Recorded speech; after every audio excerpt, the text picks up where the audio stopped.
New tonight, lawmakers could soon make it much harder to clear homeless encampments in Washington.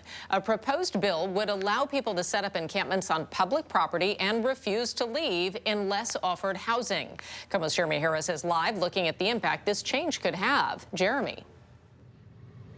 Yeah, Molly, cities around Washington have really struggled with how to handle problematic homeless encampments in public areas. That includes offering shelter and services, but also looking at some of the public safety needs. No city struggled with that more than here in Seattle. And as lawmakers look at when people have a right to camp, we saw today firsthand what's at stake.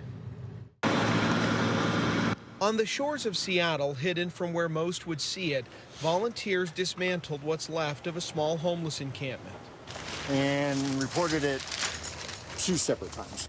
Patrick Burnite is an outreach worker with We Heart Seattle. He knew the man who lived here. I was offering him sanctioned camping, treatment options. He declined both. Last week, a volunteer came to check on him and found him dead. The guy was so isolated by himself and obviously wanted to be. A medical examiner's report identified him as Rahim Daglawi.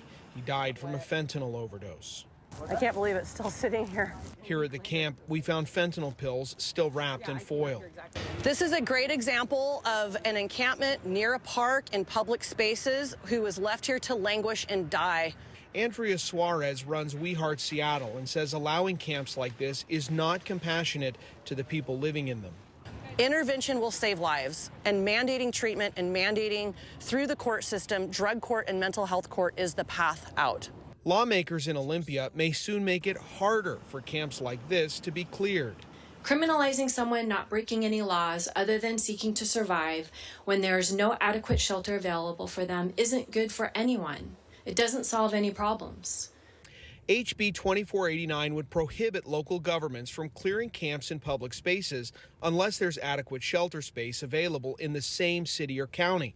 Advocates say hundreds of people in Washington are arrested or cited for anti-camping laws each year, and a uniform law would offer stability to the homeless who are trying to survive. What it proposes to do is remove punishment from the toolkit when shelter is not available, and it provides clarity and consistency for everyone involved. I offered him services. He declined. I asked him if he needed anything. He declined. Was the solution letting him stay here? No, at all. Obviously not.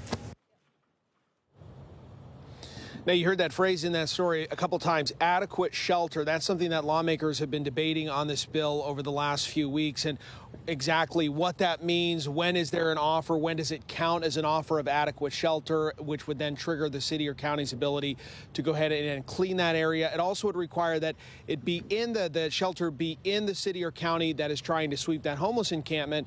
Well, one of the questions then is for what about smaller towns that may not have a shelter or may not have immediate resources for every type of person experiencing homelessness. So still some things to be ironed out on this, but so far it is moving ahead in the legislature. Reporting live in Seattle, Jeremy Harris, KOMO News.